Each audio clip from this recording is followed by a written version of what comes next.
Hey, everybody, it's CJ Graham, Jason Voorhees. That's right, Friday the 13th, Part 6. And you're listening to thescenesnobs.com.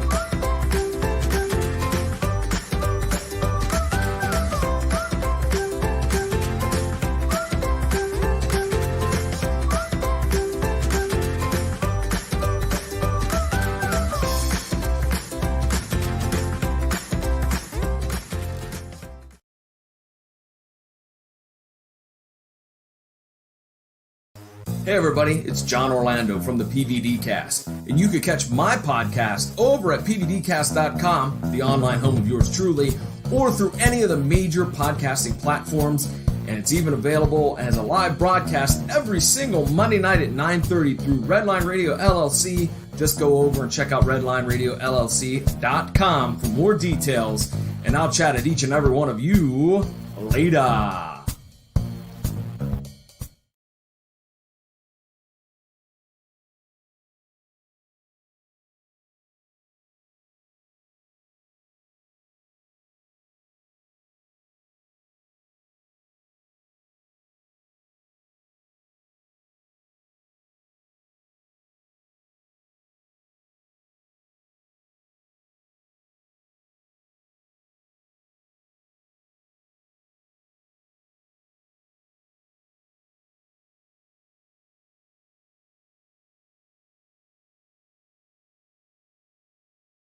We're animated, totally insane. They pushed me out and paced me.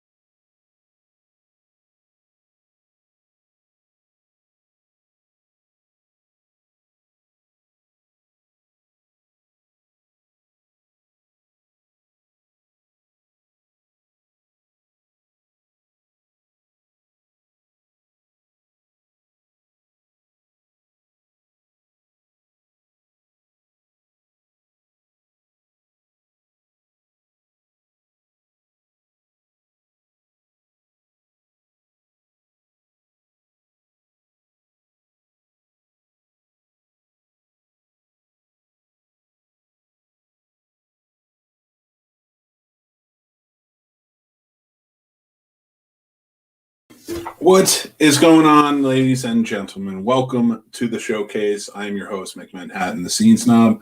Thank you for joining us on this Monday night. I always appreciate it. I love you guys. Please comment along with us. If you're watching this or listen to it later, comment. Let us know what you think. I'm very happy. This is my second episode of the year, second season, and I am bringing back one of my favorite guests. Every time he's on, we have great conversations, and tonight's going to be no different. I know I'm going to learn a lot because every time he's on, I learn a ton, especially about filmmaking and old school movies. He just brings fascinating knowledge with him. So, without further ado, I want to bring on my first guest. Well, not my first guest, my only guest, because we tend to talk a lot, and that's what I love doing that's what I love about these conversations. So, Mr. Trevor Stottlemyer. We've had him on the show before. If you haven't seen those episodes, go check them out because they are so much fun, and I had a great time doing them. So, let me bring on Trevor. Trevor, sir. Hey, how you doing, Meg? Good, man. It's great to see you. Thank you for joining the show tonight. Oh, thank you for having me on. As always, it's always a pleasure. I like your new format here. Thank you very much. Yeah, this is StreamYard. It's brand new. We just kind of got into it, and it definitely helps, especially with all the shows we have now. But I'm so happy to have you back on. I know it's been kind of crazy. I think it was September was the last time I had you on. And it was supposed to be October, but then I went on a hiatus with the show because things were just getting crazy. But, when you agreed to be back on and we picked the topic for tonight, I was so excited, man. I've been doing research all weekend. It's an interesting subject. It is. And well, to introduce it real quick to everybody who's watching or listening, we're going to be talking about, we're going to touch on the Hays Code, but it's more or less the movies that were pre-Hays Code that led to that code. Now, if you're not familiar with the Hays Code, it was a code that was put out by the film industry by William Hays, I believe his name was, and it was it started in 1927, 1930. They put the rules, but 1934 is when they really started buckling down on them, and that lasted until the 60s. So, and that was like the precursor to the MPAA, which we have now. But we're going to talk about the movies that kind of tip the scales towards that, especially with an emphasis on 1932. And Trevor, this is definitely your wheelhouse. Like we've talked about movies from 1932 in the past, and there's a lot of good ones. A lot of really great ones. But before we start anything, I mean, 32 was a year of a lot of very important pre-code films that really were pushing the envelope. But since the beginning of cinema, the envelope had been being pushed. And, you know, the moral majority of, you know, was putting pressure on movie makers in the United States, especially. The studios were scared to death because they thought that the government was going to come in and censor it. I've heard it referred to as the Hays Code and the Production Code as Hollywood's best worst idea, because what was their option? Their option at the time was for the government to come in and make the rules of what they could be censored. And the censorship itself didn't necessarily lie as much within the content of the films as much as those people who were in Hollywood and the gossip columns at the time. I mean, just Fatty Arbuckle, that whole situation there is an allegory for what people thought, you know, the Hollywood Babylon concept. Yeah. And that had as much to play in it with the eventual 27 code. And then eventually in 34, you had the Catholic Legion of Decency come in. And Joseph Breen, who was a religious zealot and also had some really creepy views on other things involving Hollywood, really start putting the teeth in. Mm-hmm. So 32 is a nice year there to look at, you know, these special films that did have to pass certain criteria, but it wasn't always, you know, like an iron fist. It wasn't an iron fist. This is you cannot have this. You cannot have that. You cannot have this. You know, scripts would be, you know, written up. We suggest this. We suggest that. We suggest this. We suggest that. Films were alternate endings, all kinds of stuff. But this is a precursor there. Well, you know, it's funny you mention that because during my research to find out that there were a lot of films that were, I don't want to say ruins because, I mean, they were hits, but they were, you know, to know what they could have been without the code. Two in particular I'm thinking about is Bride of Frankenstein, mm-hmm. which was supposed to have a scene where he was saving Jesus on the cross because he didn't know any better. And then that's when the Catholic League stepped in and, you know, nixed that, and the code definitely pushed for it. And then The Big Sleep. I didn't realize how different The Big Sleep was from the book because I've never read the book, but the Big Sleep film makes no sense. Yeah, and I've never been a big fan. I never really understood why. I've always heard, you know, it's a really revered film, I guess, because of Bogart Bacall. Mm-hmm.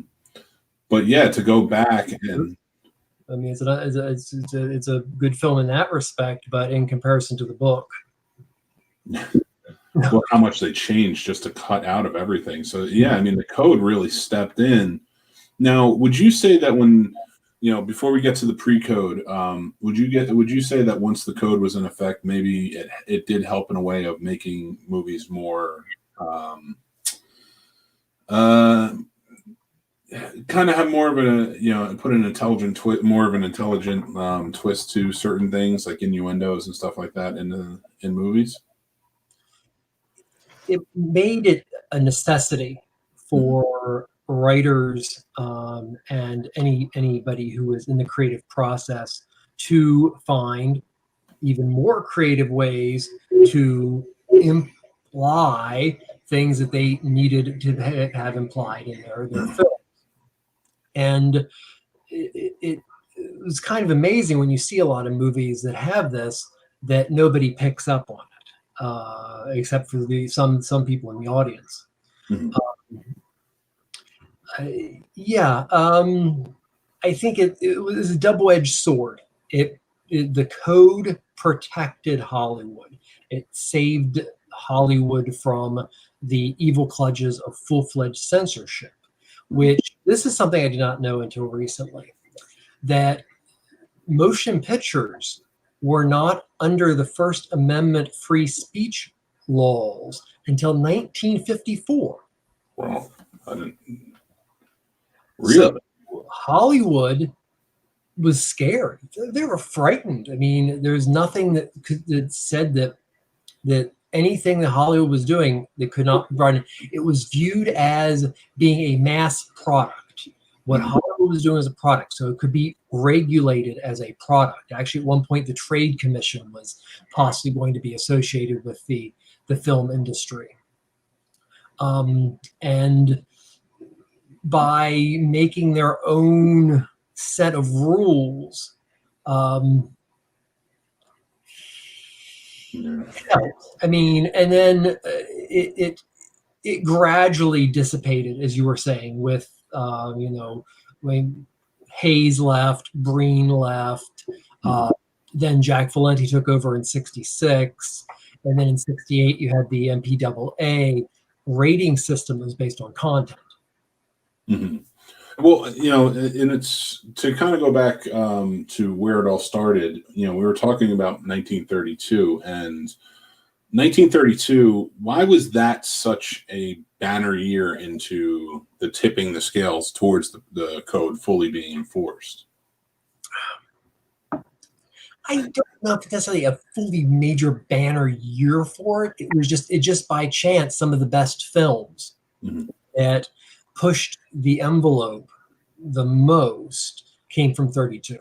Island of Lost Souls, Scarface, Story of Temple Drake, which is based on a novel that was very popular at the time, sword novel by William Faulkner called Sanctuary. You just had all these really intense films. Murders of the Rue Morgue, which featured torture.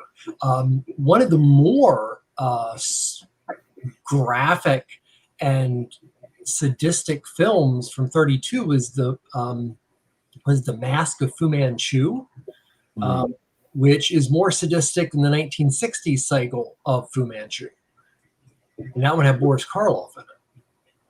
Well, I mean, that was sort of a big year for Boris Karloff too, because The Mummy came out that year. That was essentially what. I mean, now Frankenstein, yes, but like The Mummy, you kind of got more of a look at his face, if you will. And the Old Dark House came out that year too. Old Dark House came out that year. Yeah, so which was another one. All kind of wonderful innuendo. Yeah. Now, so with movies like that, a lot of them Universal-based movies. Why would you say that these movies in particular, for anybody who maybe hasn't watched them or listened to them, and why would you say that these were maybe zeroed in on or?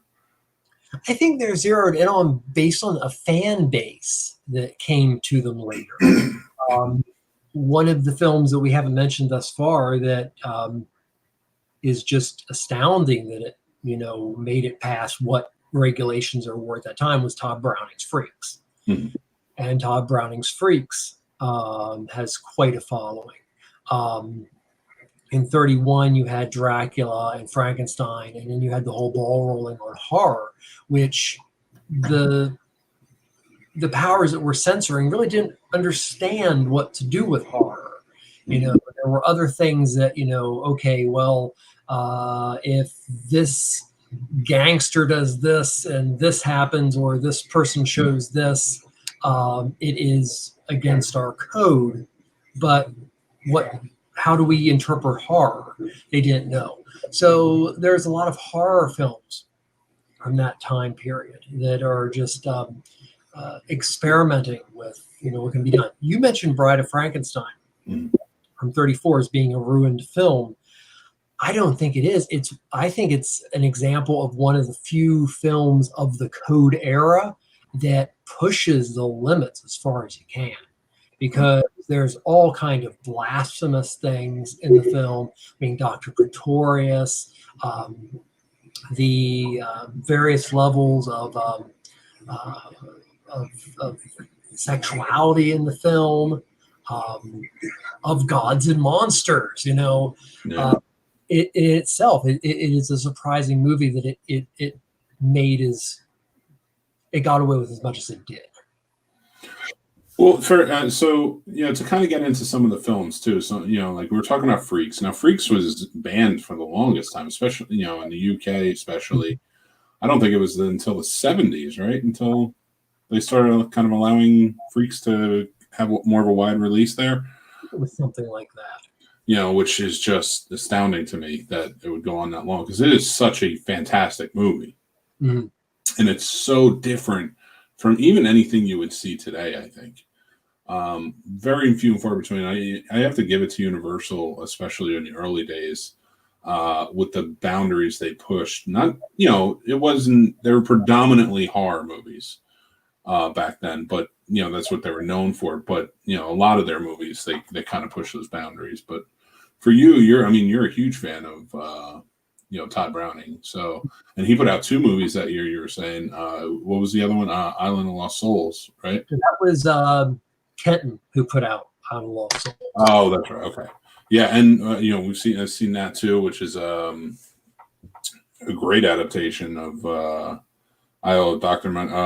Morneau. And so with that, these types of movies that were pushing that envelope, and they really were. Human genetic testing. Yes. In the Island of Lost Souls, like, what was that a time where people just couldn't wrap their heads around what was coming out, or were they more in tune with it because the books were there as well? I think it might have some more to do with just that. Okay, so television was just really starting to. Wait here, 1 second here. Yeah. I lost my train of thought there. This was a time in which studios weren't doing extraordinarily well. They were doing poorly. So to bring in more out there themes and things like that, and to push the envelope, was attractive to them because it would bring in a bigger clientele of watchers, hopefully. But yet again, the Island of Lost Soul, like Bride of Frankenstein, has a lot of blasphemous elements to it. But it's these are films that would they got very lucky in the long run, because a lot of times after 34, when a film was re-released, if it had not been banned, it was brought out and they cut what they wanted out of it, and it was from the original negatives and such, and and a lot of pre-code films are not around in their entirety anymore because of re-releases during the code. Yeah. Well, so with other movies like that, like, would you say there are other genres besides horror that were really pushing that envelope, especially in gangster films were really pushing the envelope.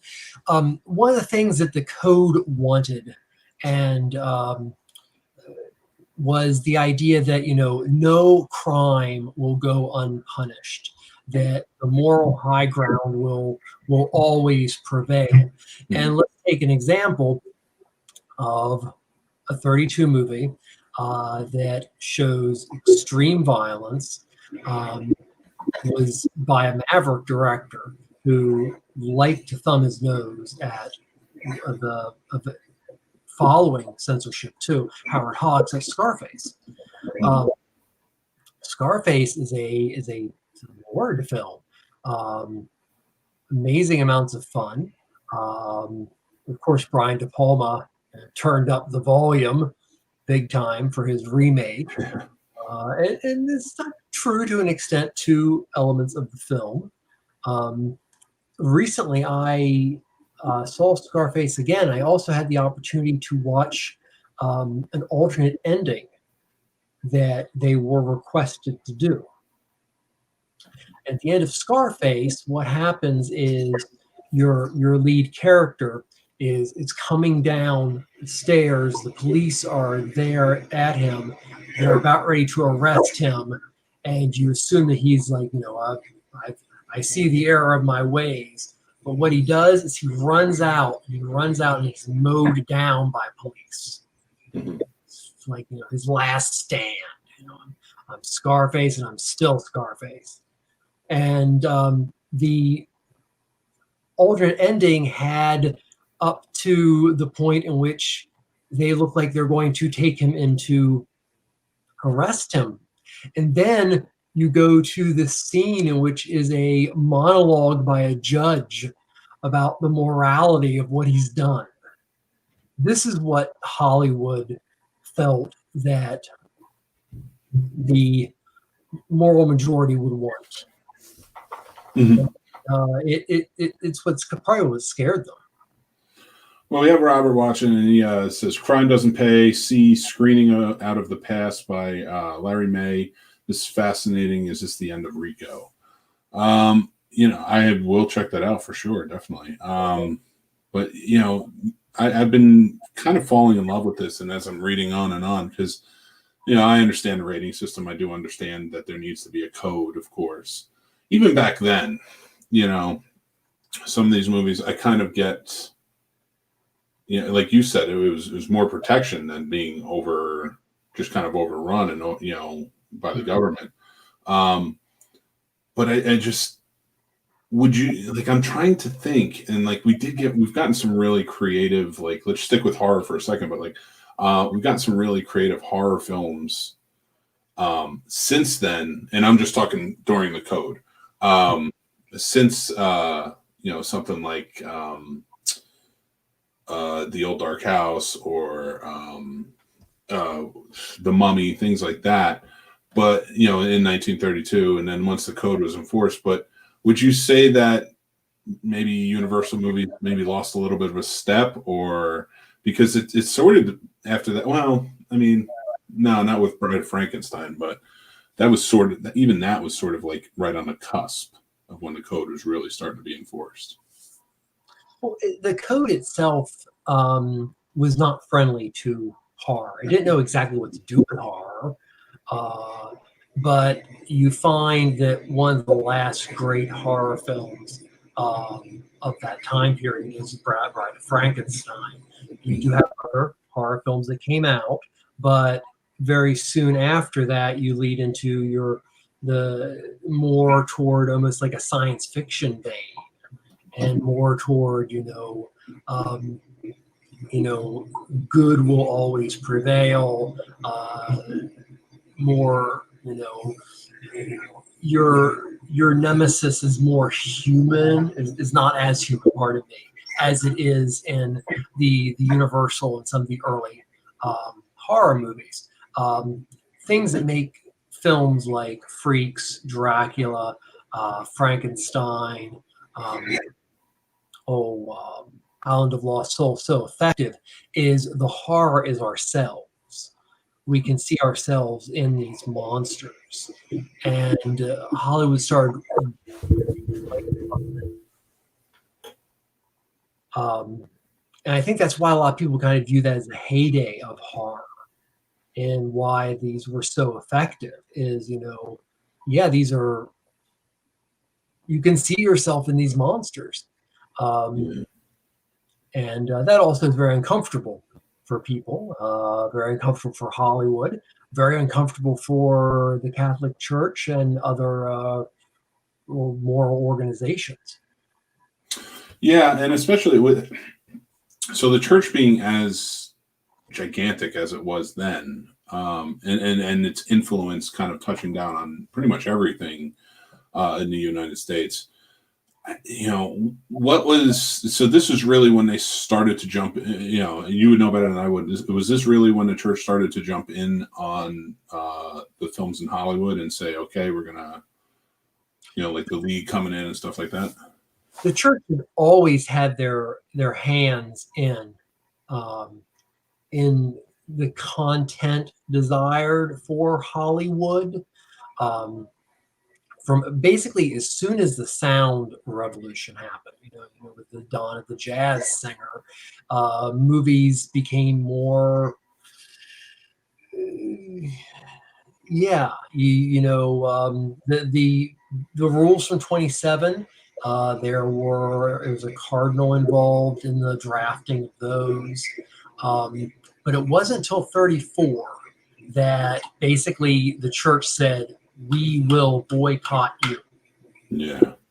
And with those words, we will boycott, came massive amounts of fear, because they were already not doing great as is. I mean, the whole country wasn't doing great financially. Films weren't doing great financially. So if one of the largest groups, especially look at your film markets, your New York market and your Chicago market, is being told these are to be boycotted, and they eventually still did this. It's financial nightmare.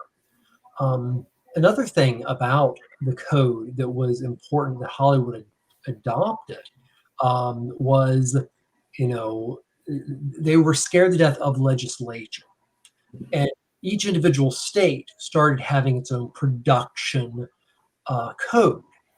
So movies started getting cut up based on states.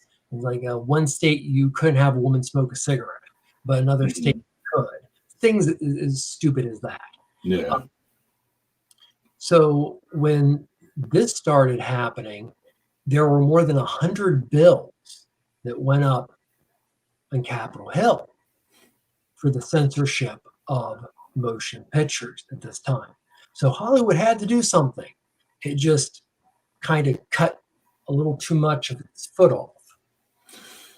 Yeah, and for that, I know one of a lot of the stars were not proponents of it at first, but then more and more kind of started getting in line with it, right?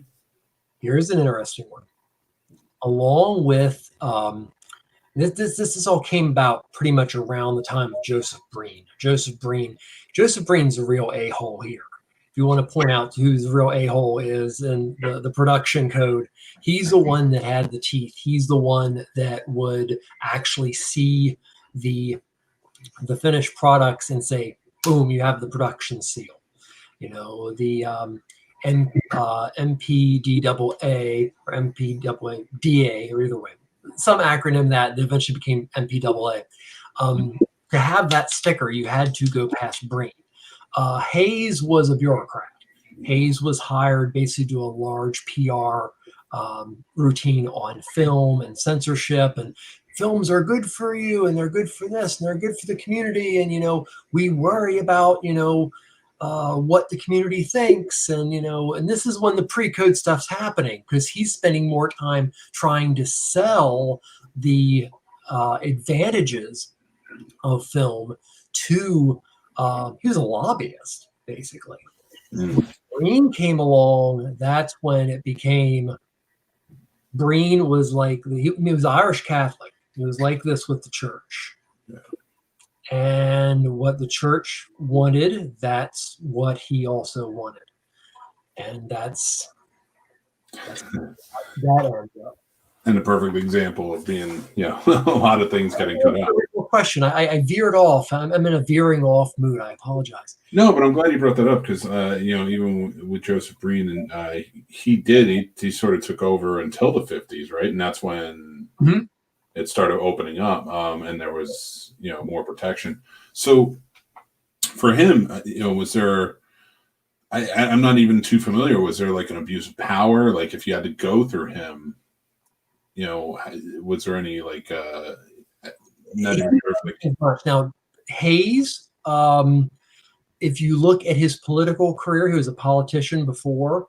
He was a postmaster general. He served for the Republican Party. There's a lot of, with the presidential campaign he was connected with, there was a lot of shenanigans, a lot of money handling. He was connected with a little bit of interesting money handling as far as the rating system went, not the rating system, but the code went. Hayes was the shiesty one. Breen was the fascist one. Right?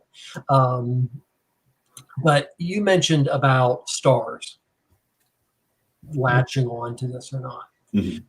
With 34's code also came that studios, the contracts started putting in a moral clause. So if your actor or director or whoever you were, if you were under contract to the studios, if you were sliding morally in your own personal life, and this was getting out into the press, they could ixnay you. So with that, I'm not quite sure what year was the Fatty Arbuckle incident. That was earlier, wasn't it? That was earlier. That was Fatty Arbuckle would have been. Oh, it's horrible. I cannot think of that off the top of my head. I would say it was the 20s, I would think, or maybe it was earlier than that. Around 1925. Mm-hmm. Yeah, he was a silent film star. My inaccuracy, if that's. Would you know if that was, with the entirety of that case and just how long it was dragged out, the whole scandal? And so it shows 1921 it happened, but it dragged on for, I think, for a long time. And he wasn't allowed to actually. Eventually, Arbuckle got back into the industry, but with one major rule. Had to be behind the camera, which killed his star. And he was making more money box office wise than old Chaplin or Harold Lloyd. Yeah, I would love to get into the conspiracy theories of Chaplin was one he brought in, if I'm correct. Somebody, and I'm not sure about Lloyd, but I know. What was it? I think I want to say Laurel and Hardy were part of his group, bringing them in, but by that point he was not in the forefront, like you said. I do not know. Comedy is one of my lesser knowledgeable things. No, that's fair. That's fair. And I don't even know. I don't. I love following comedy. Did Mr. Stottlemyer address Hayes versus film labor unions? We have not. I don't think we haven't talked about the film labor unions at all. And actually, that would be interesting to say. That's an interesting thing. That's actually something I didn't do much studying on. Yeah, I wonder that myself. Like, how would the Hayes Code affect those film labor unions and how they work and such? Especially like the writers union and kind of just the stranglehold that I guess you would have to have on the creative side of it. Because if you're taking stars and directors, especially, and probably to an extent producers, and putting morality clauses in their contracts, I got to imagine there's an even more of a stranglehold on the unions, at least the creative side, in my opinion. So that would be an interesting thing to look into and kind of see. One thing that I know some people have said that they felt that one of the justifications for the code was to narratively streamline films. That if you had, all these rules, A, B, C would always, turn out. You'd potentially have boring movies. Yeah. And movies that were very predictable, but it would make the writing process a lot easier. I have heard that argument before. I don't know if I agree with it, but I have heard that argument. Yeah, I mean, I can imagine to an extent, because look at how many movies the studio system used to produce. Like, it was almost like a factory line. Just, you get, compared to today, compared to maybe 2019 or 2018, and the amount of movies that we got, it pales in comparison to like what we were getting in the 30s, the 40s, the 50s during the studio system. So, like, I mean, they were pumping them out like nobody's business. Look how many people went to the theater per week at that time. And that was actually starting to, because of the economic situation, it was a good time for Hollywood because they were a dream factory, but also the money wasn't there for people to have as much disposable income.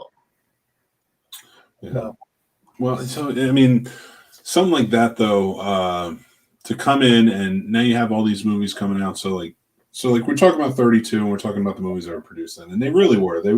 I will give them, we had some great movies come out. They're original scripts, original concepts. Now, I'm not saying that has never existed since.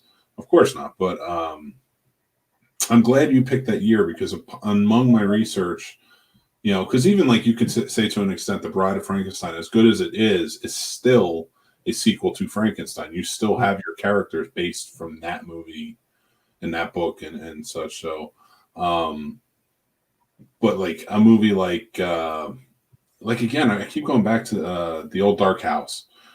So it's a very different movie. It's a very different haunted house tale without really the haunting so much. Yeah, really, it's more of a, it has more of a mystery feel to it. Yeah.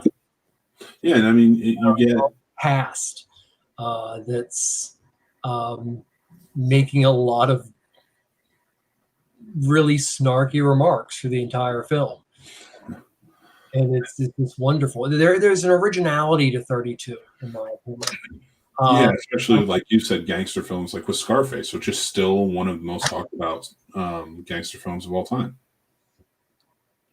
So it's 32 did have a year where I think you're right. Like it was just one of those years that just kind of produced a mass amount of creative movies, even the ones adapted based on books, like Murders in the Rue Morgue. It's still a fantastic version of that movie. Anything to do with the actual Poe? Yeah, it's it's also another film that looks into the elements of evolution. It also questions a lot of, popular beliefs at the time period. You have a lot of films from 32 that do that. Island of Lost Souls did it. Not 32, but Bride of Frankenstein does it. Frankenstein the year prior to that. So that's almost like a little nucleus of creativity. Don't cat in coffee. Oh, that was get you. But going forward, and then like with where the Hays Code went, and within that time, especially the 40s, because the 40s, like, arguably was probably the biggest for, well, maybe not. I'd say 35 to maybe 45 was very big for gangster films. Mm-hmm. And now, if I would love to hear what you think compared to something like Scarface and all of these big film noir and gangster films. They were dark, but yeah, how do you think the Hays Code affected those? There were films that, flew under the radar, and really, this is where talent really would shine. A film like Touch of Evil and stuff like that. They're really dark films and things of this nature. But your generalized gangster film was very much the idea that your bad guy is going to get what's coming to him, and there's going to be a form of redemption there for him or her, and they'll get their comeuppance. And Scarface is an example of a film in which, yeah, he does get his comeuppance, but he gets it his way. Mhm. He rises to the top his way, and he goes to the bottom still holding his head high as a criminal. And that's not what the code wanted. The code wanted, everybody to, if you did something bad things would happen to you. Yeah. Smack your hand really hard. Is there any movies that stand out to you that you think probably would have been better with a different ending had there not been a code? Off the top of my head, I cannot think anything, but there are so many. I know there are. Spending 45 years watching movies going, if the ending of this was a little darker, or watching movies and going, huh? Where did that happy ending come from? There are many movies. I'm none is coming to mind at the moment. Definitely. I mean, one that comes to mind is White Heat. Oh yeah. White Heat is one that I still like that ending though, but I mean the thing that makes that movie for me, of course, is James Cagney's performance. But I feel like it deserves, and I'm not saying it doesn't have a dark ending, it does, but like a much darker ending. I think there was almost still a redemptive thing to it. But yeah, I think that would have been, in my opinion, a little bit better had it been, just maybe not touched on with the code as much as it was. Mm. So, I mean, there's so many movies. Like I was thinking, one I was looking into was Babyface, Barbara Stanwyck, where she plays the daughter of a brothel owner and speakeasy, and just kind of where she goes. And one thing I did see during my research was that they changed the scene where her father gives her advice. Mm-hmm. Yeah, it was at one point it was, I think it was, just be strong, like kind of go out there and do your thing and don't let anybody bring you down. And then that was with the code. And then you go back and you look at the advice he gave, in the version without the code. And it's just, you're a woman, men, you have the power to make men, quiver and fall, like use your femininity to take men out, like, and to get on top. And it's just so crazy to me, just even that it's such a small change, because a lot of it is the same if you listen to the speech, but with just a couple of different words, makes it different. And it's amazing to me that people jump in and they're just like, yeah, I can't even imagine what that must have been like, even as a writer, how the creativity kind of gotten taken away from you. It would be horrible. It's still done to this day. No, absolutely. But it's, the rating system we have now has issues. It really does. But it's not a production code, thankfully. Mm-hmm. Another thing people don't necessarily know about the production code as of 34 is that movies would, to get the stamp of approval, would have to submit, and they would have to pay. See, it was independent from the studios. So the studios wanted this. It was put into place by the studios, but it survived separately from the studios. So that way there wasn't a conflict of interest. Mm-hmm. So to keep it going, somebody had to be paying somebody. So the movies had to pay. And at one point, you would actually have, if a film was released without the seal, you could get a fine of up to $25,000. Wow. It's so crazy to me. Just that little seal, and all had to go through Breen, right? Yeah, as you were saying. So, And then, of course, with how theaters worked and everything, it guaranteed this. People were paying to guarantee that their movie would get into movie houses either way. It went from this is an advantage for you and for your product and for your film to, well, if you don't have it, you're going against our code and we will enforce fines on you, to the growth of independent film, which also started to bring the code down. Also, when distributors started bringing in foreign films, this also started bringing the code down. So that's why you start seeing 68 is the year that you say the code ended. But so many years before then, 10 years before then, you were seeing things loosening up. And that was based a lot on just a different viewpoint of the world and of mores also. So for you, what would you say was the ultimate ending of the code? Because I mean, you say 68, and then I say, in 69 we had Midnight Cowboy as, was it the Best Picture winner?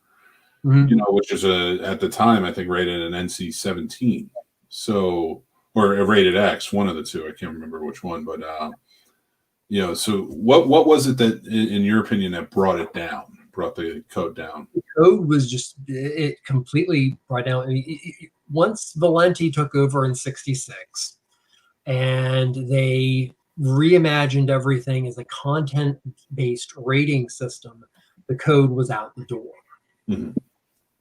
That was official then. Now, the problem with a rating system based on content is, and how they've done it over the years, kind of like a focus group kind of thing. It's not always fair. The rating system in itself, your GP, which went to PG, and then eventually, because of a lot of the films of Steven Spielberg, PG-13 came in. Which the first PG-13 film was it Ghostbusters? Red Dawn. Really? Red Dawn was PG-13? 13 film. And then you had R, which was restricted. And then after R, you had X. But X was never completely official. And it was used eventually as a marketing tool by pornographers. X is hard. Guess what? Triple X is even more. So then with the film Henry and June, which I forget the year, it was 90 something. NC-17 came in. NC-17 became a solid rating for mature audience viewing, but then problems set in because of theater chains and things like that not being willing to even play ball with an NC-17 film because it would go against their morals to have it. So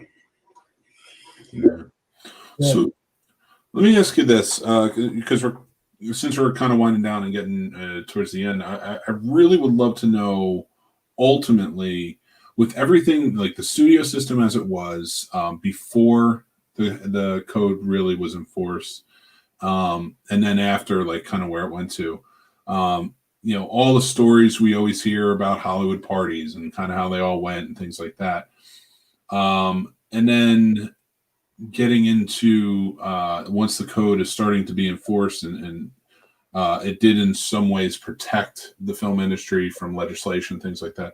Do you think, what's your opinion on the code having come in? Did it work for the studio system of the time? It worked for the studio system at the time, yes. Was it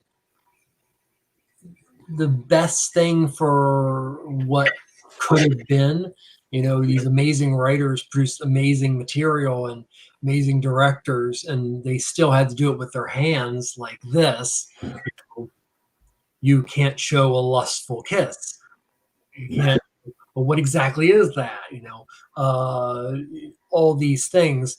But considering it wasn't until 1954 that motion pictures were protected by the First Amendment, there was actually a law suit.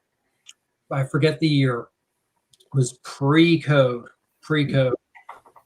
that actually made it that films were not viewed as free speech, as you would have the press and you'd have books and things of that nature. And it took till 1954. So the code in itself, if Hollywood didn't step up and say, hey, if we don't keep certain powers from being like a big baby Huey and sitting on us, basically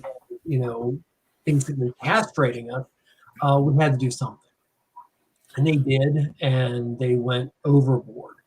And I mean, it's what it is. The code itself was malleable, and that's why it stayed as long as it did before Valenti brought in the rating system. Well, I mean, for me, I you often wonder what would be on the other side. I mean, I got to imagine kind of the direction that Hollywood was going though before, and I'm not defending all aspects of it, but I could see legislation hitting hard very quickly, or shortly thereafter if it wasn't put into effect. And I couldn't even imagine what movies would be today if that had happened. And the decision in 1954 might never have happened then. Yeah.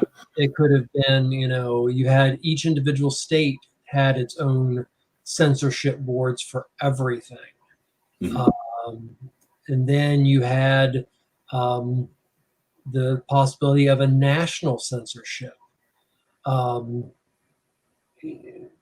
Like I said, at one point, over 100 bills were going through Congress on censorship. And then you had the power of religion at the time. They're looking at a time that, a lot of people went to the movies, a lot of people went to church too. And it was scary for them. The studios and the studio heads knew that their major markets were also connected with this Christian sensibility.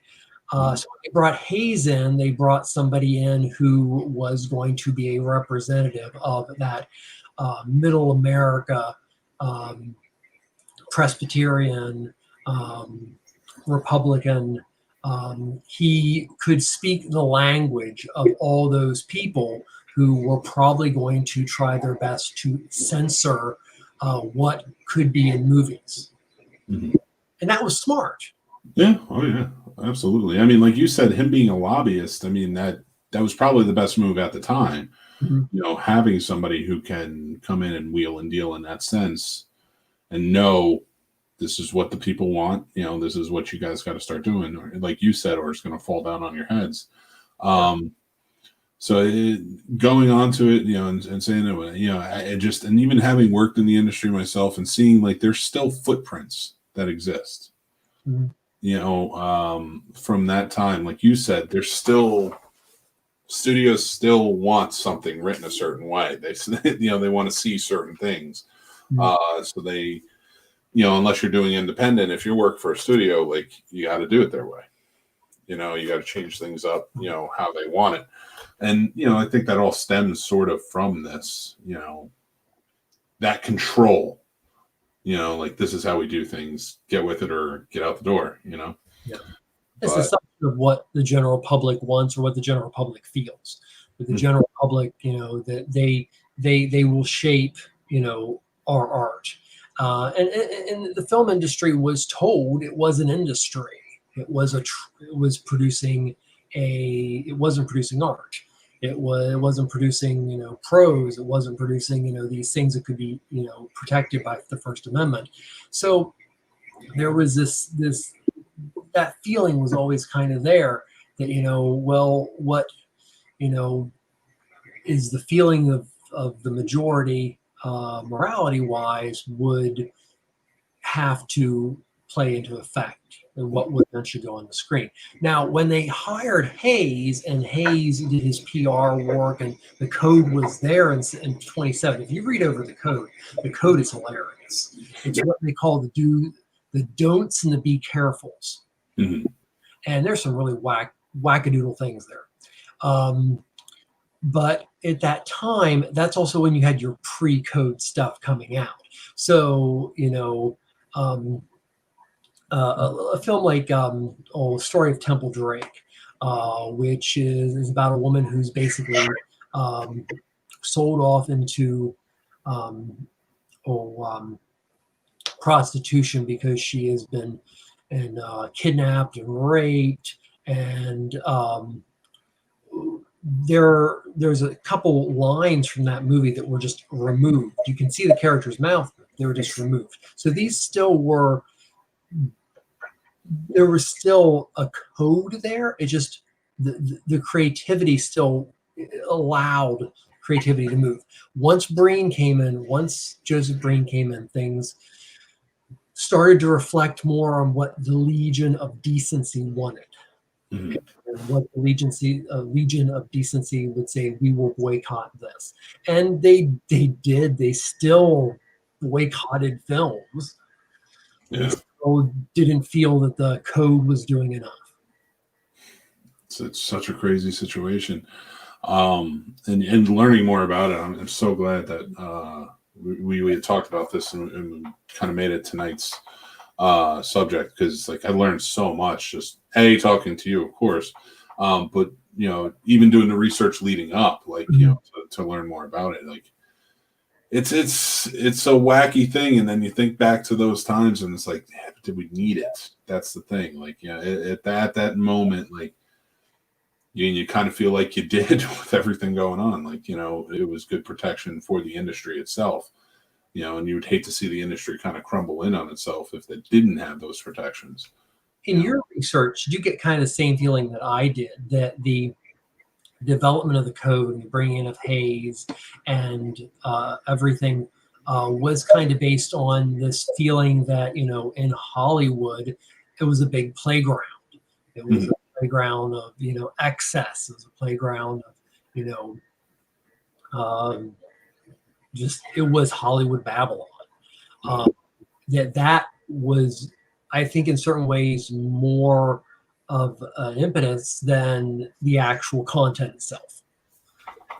Yeah, I mean, you hear so many stories and learn a lot, and added to my early film knowledge. Yeah, I mean, listen, anytime Trevor is on, trust me, Robert, join it, because he's the movie aficionado. No, but thank you. You are a humble man, sir. But I gotta tell you, Robert, go check out some of our older episodes and together, and it's just always so much fun.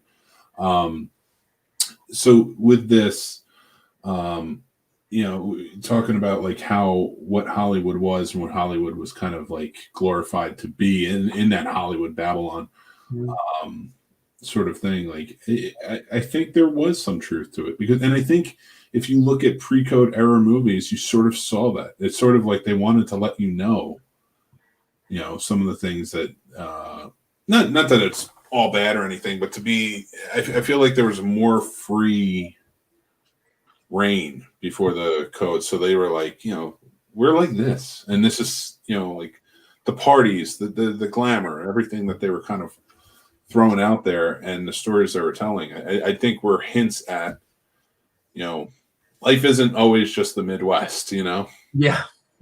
So, and that I can appreciate too. So, with that being said, like the Hayes Code, again, I still have to do some research and figure it out. And I definitely want to do some reading. So, it's amazing how much is out there. I mean, really, I thought I knew a fair amount about it. And then when I started researching it, I was amazed at some things that were done, and a lot of the people that were connected to it. I mean, before we wrap things up, I'm kind of curious. We mentioned about 32. I mean, we've talked about a couple films. Are there any films we haven't talked about that you really feel people should check out that are that really represent the spirit of pre-code? That's a great question.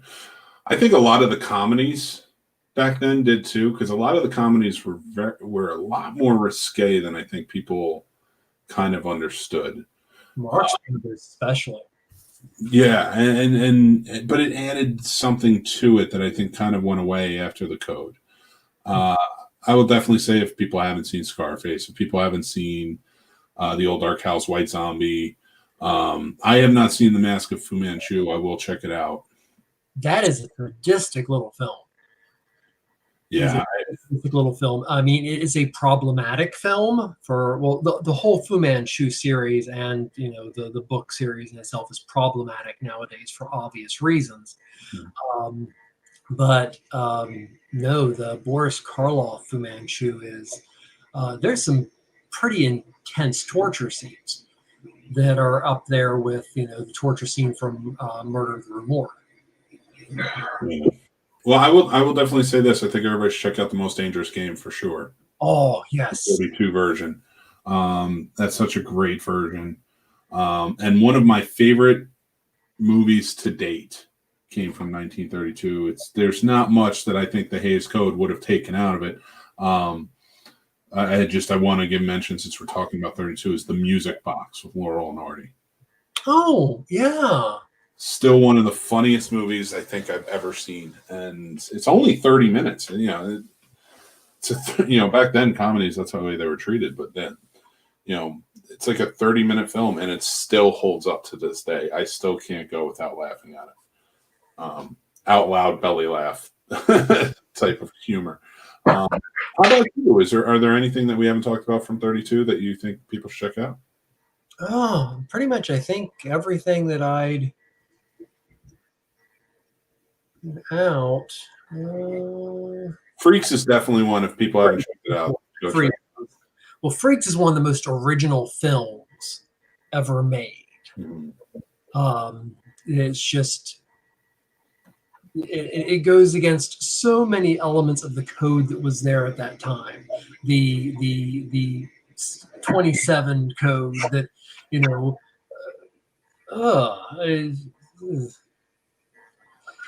Well, there's definitely Dr. X is pretty good too. Dr. X is good. And Farewell to Arms is a good drama. Mm-hmm. Which 32 just produced a lot of really good stuff. That I'm so glad you picked that year, because I'm going to stick with it. I'm going to say it was a banner year for movies. Like, there's so much good stuff that came out.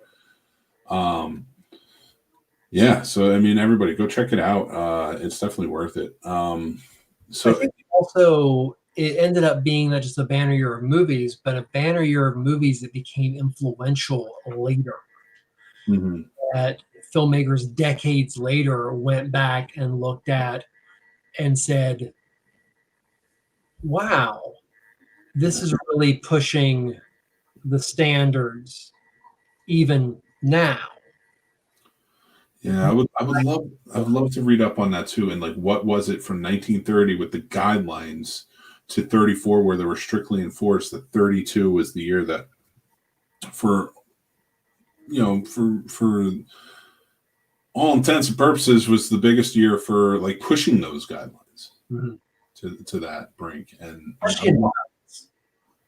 yeah, absolutely, for sure. I would love to know that pushback, whether it was a pushback because the guidelines were put in place, or and did it force the hand of 34 to come in and say, all right, you guys aren't, we can't let you get away with this.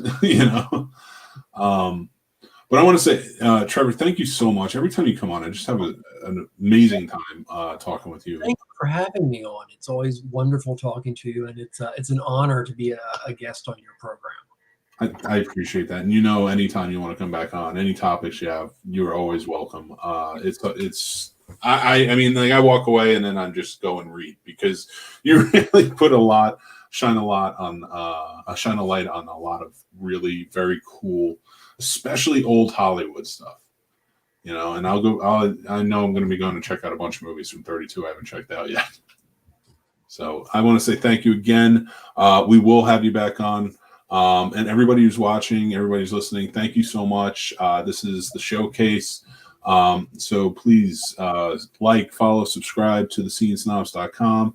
Check out any one of our new shows that are coming out. Tomorrow night we have two shows, which is the PVD cast, which is premiering. And then, of course, at 9 p.m. we'll have the Scene Snobs podcast. So until then, I am Nick Manhattan, Scene Snob. Thank you again, Trevor. It has been such an amazing time. And you guys have a good night, and I'll talk to you soon. Good night.